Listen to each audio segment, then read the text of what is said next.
Hello, nice to see you on my channel, Hearts and Shadows. Enjoy watching. My name is Jackson. When people hear that I saw my ex-wife for the first time in 4 years, right there at our son's graduation, they usually imagine the feeling will be magical.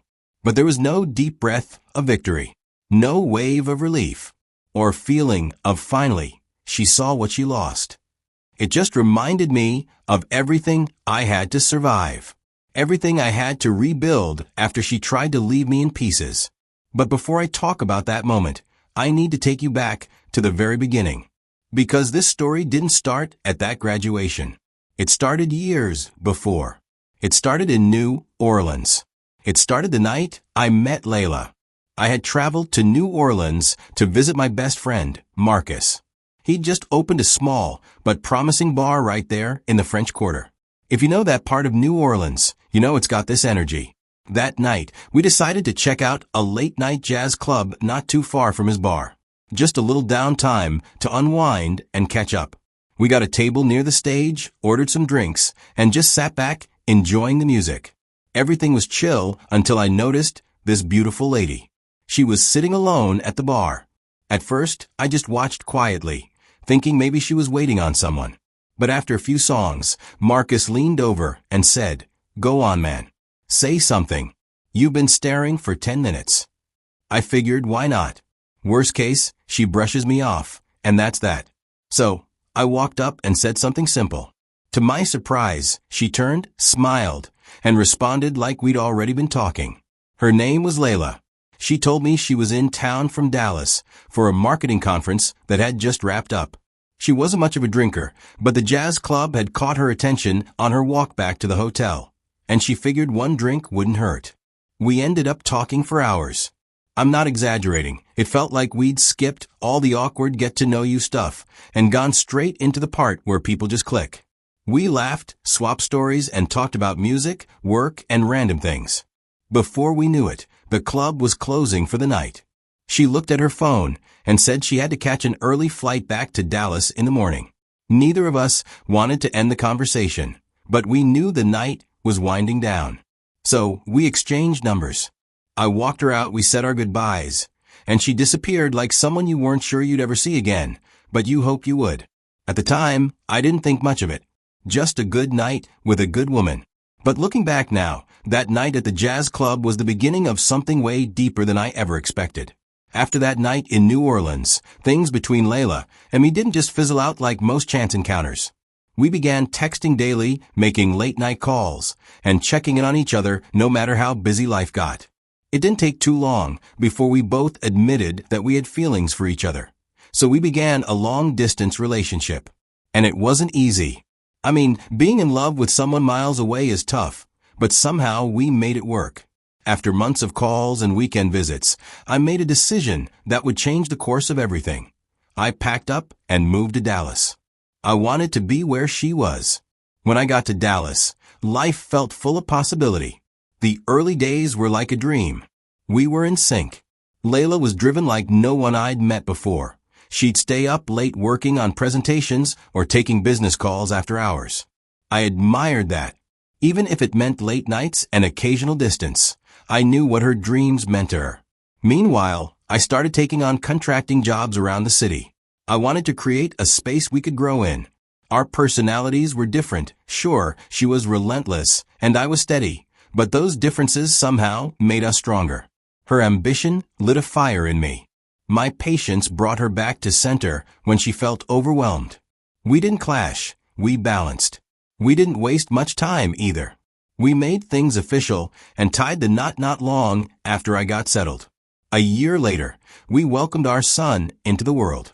I remember thinking, this is the life I had always hoped for. For years, it really felt like everything was falling into place. Sure, we were both busy with work, and there were late nights and tired mornings, but there was laughter in our home. This made even the roughest days feel worth it. For a while, everything really did feel perfect. As Layla started rising in her company, things changed. She was doing really well, promotions, recognition, and more responsibilities. I was proud of her. But success came with a cost. Her schedule became packed, and the late nights turned into overnight trips. One trip became two. Two turned into four. She'd be gone for days, sometimes weeks. When she was home, she was either on her laptop catching up on work or too tired to talk. She wasn't the same Layla I used to come home to. It felt like I was living with a colleague, not my wife. At the same time, my own business wasn't doing well. I was trying to hold everything together. I buried myself in work, trying to make sure my company stayed afloat financially. So there we were, two people living in the same house, but in completely different worlds. The intimacy faded. Every conversation felt like a business transaction. At some point, I stopped trying because I felt like I was talking to a wall. One evening, I walked into the kitchen and overheard her on the phone. She seems to be speaking to someone romantically. When she noticed me standing there, the look on her face said it all. We got into it. Words flew, and accusations followed. And in the middle of that argument, she looked me dead in the eye and said, "Maybe I should just divorce you." The room went quiet after that. I stood there, frozen. She stormed off. And the crazy part? I didn't even know if she meant it. We had argued before, but this was different. At first, I brushed it off. I told myself she was angry and didn't mean it. But then, 2 weeks later, I got served. Divorce papers. Delivered to my office. Just like that, it was real. And it got worse. She wasn't just filing for divorce, she was going for full custody of our son. And the way she came for me? Ruthless. She told the court that I was an emotionally unstable drunk. Said I was never around, irresponsible and unfit to be a father. I couldn't believe what I was hearing. This was the same woman who knew everything I'd sacrificed for our family. But she twisted the truth, exaggerated small things, and flat out lied. It was like she had turned into someone else. I tried to fight it. I had things to show I was involved in my son's life and supporting the family. But the judge didn't seem to care. It was like the decision had already been made before I walked into that courtroom. She won. Full custody. On top of that, I was ordered to pay a ridiculous amount in child support every month until my son turned 18. He was 14 when the divorce was finalized. For more years. The fallout? It crushed me. Financially, I was drained. Everything I had saved was gone. My name was dragged through the mud. I was empty. A ghost of myself. And then, a few months later, the truth I had feared was confirmed. Layla had been cheating on me. The same coworker I had asked her about. The late-night work sessions, the business trips, none of it was work. It was him. The betrayal hit me like a truck. I didn't even have the energy to confront her. What was the point? The damage was already done. With what little strength I had left, I packed my things and moved to a different part of Dallas. I didn't tell anyone. I just disappeared. I needed to breathe if I was to survive the weight of everything she had done to me. After Layla dragged my name through the mud and walked away with everything, she thought I'd drown in the mess she left behind, and maybe, just maybe, she'd never hear from me again. But I made a decision. I wasn't going to let her lies become my truth. If she thought she had won, then fine. Let her think that. I had bigger battles to fight. First came the money. I was deep in debt after the legal war. My work as a contractor had slowed down and my bank account looked like a bad joke. I knew I needed to level up. So I took on tough jobs. I started learning more about construction project management and picked up some certifications online, and slowly, the pay got better. I wasn't bawling, but the bills were getting paid. The debts were shrinking. I saw progress, and that gave me hope. Then came the emotional part. When someone you trusted, someone you loved, turns on you so completely, it messes with your head. I carried a lot of anger in those early months. I felt like less of a man, like maybe I had failed as a husband or a father. I didn't know how to unpack any of that alone, so I went to therapy. I also leaned on the few real friends I had left. They reminded me who I really was. And bit by bit, I got my balance back. Physically, I made myself a promise. I wasn't going to look like what I'd been through. I started small, cut out junk food, started walking every morning, then eventually hit the gym. The first time I looked in the mirror and saw my progress, I smiled. Now, through all this, there was one thing I never let go of, my son. Even though I wasn't allowed to be around him much, I kept tabs on him through mutual friends and family. Birthdays, milestones, school reports. I knew everything. I sent him gifts and left voice messages when I could. I wanted him to know I hadn't disappeared. And even though I wasn't physically present, our bond stayed alive. One day, during a call we managed to have through a relative, he told me, "Dad, I want to live with you." I told him, "Graduate first. Just graduate, and I promise, I'll give you everything you need and more." By the third year of my rebuilding journey, things were more stable. And that's when love came back around through someone who had already been there. She had seen me when I had nothing. She stuck around, being patient. We started dating, and it felt natural. I told her straight up, though, I'm not getting married legally again. I've done that once, and I paid the price in full. She understood. She respected it. Soon, it was finally happening. My son was graduating, and he invited me. I wasn't going to show up looking like some broken man, so I went out and got a suit tailored just right. I made sure it fit perfectly, with sharp lines. I shaved, cleaned up. I bought him a Rolex. I know it might sound like an extravagant gift, but it wasn't about the price. It was about the symbolism.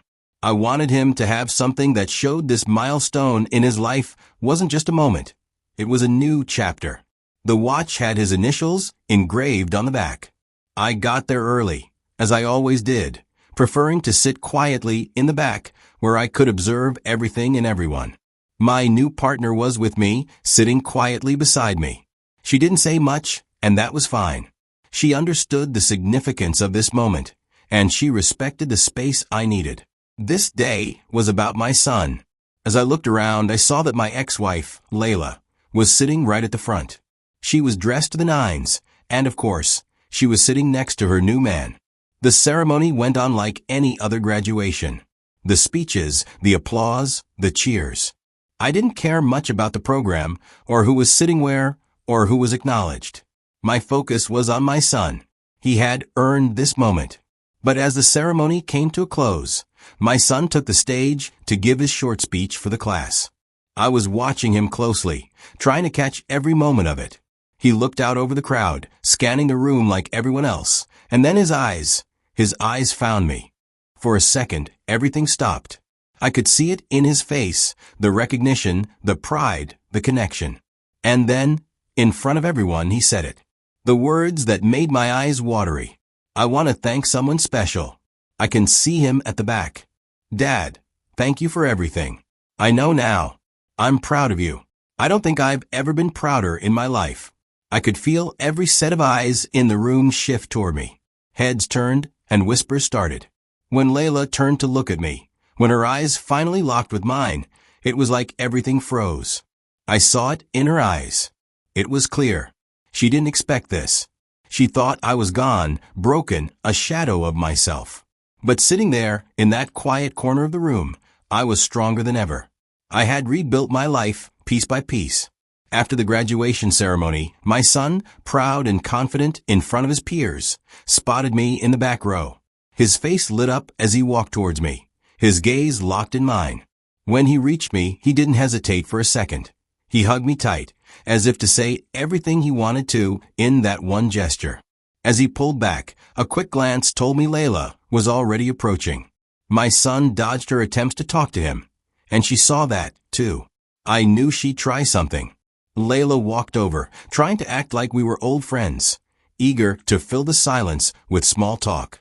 But I didn't need to engage. So I smiled. I nodded. And I turned, walking away without a second thought. I didn't need her empty words. Months later, my son had moved in with me. He had told me he wanted to live with me, and I had promised him I'd be there when he was ready. The moment he turned 18, he packed his things. Layla, my ex-wife, tried to talk him out of it, of course. She tried to tell him all the things a mother says when she's scared of losing control. Not long after, Layla tried to reach out.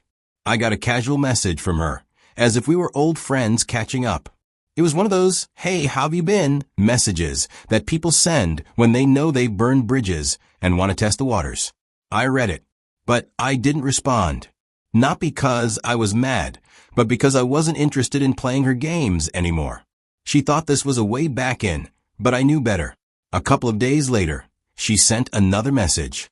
This time, she tried to sound more reasonable. She said, "We can co-parent without being enemies." Again, I said nothing. I knew why she was reaching out. She was only reaching out because I hadn't crumbled under her weight, her lies, her manipulations. Because my life didn't fall apart the way she expected. Even now, months later, she still tried to find ways to connect with me, though it was always about our son. She'd bring up his career choices and try to make it sound like we could be friends. But I wasn't buying it. Every time she reached out, I saw it for what it was, an attempt to keep some control, some tether to my life. I didn't need to say a word to prove that I'd moved on. You know, when I first got out of that marriage, when everything was falling apart and I didn't know how to pick up the pieces, I thought there was only one way forward: revenge. I wanted to make her feel the same way she made me feel. I wanted her to see me broken the way I saw myself back then. But over time, I realized something. Rebuilding your life quietly is way more powerful than any kind of revenge. You don't need to destroy someone else to heal yourself.